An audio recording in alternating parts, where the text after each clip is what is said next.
新北市通过房屋税征收自治条例修正草案，针对这厝，若准唔是买来家己住的人，会照讲你有几间厝来采用差别税率来扣税金，5间以下上悬扣到2.4%，也若准是6间以上上悬会扣到3.6%。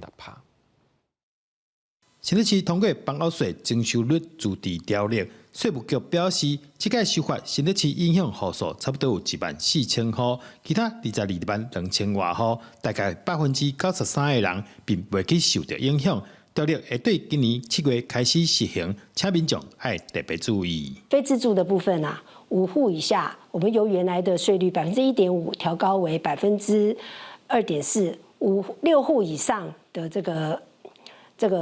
税率哈，就调高为3.6%。我想大概是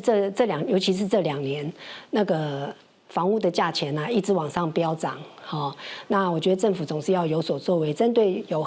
这些多屋族啊，我们在税率上总是要做一个调整啊，我想比较符合社会正义。针对囤房税部分，房仲业者认为，对有6间房厝以上的民众，确实会造成压力。不过，短时间内对厝价影响应该有限。对于多房主来讲，确实会有一点小的心理压力，会在短期他可能会做一下调整。那确实应该会有一个效应是愿意把房子释出到市场上面来，做销售的部分会有，但是我相信应该是不会造成大量的。目前6都以及新竹县市拢调整囤房税，相关的税率是3.6%，效果如何？敢会减少空厝？就等稍后实行了后才会知影。记者杜君和新竹报道。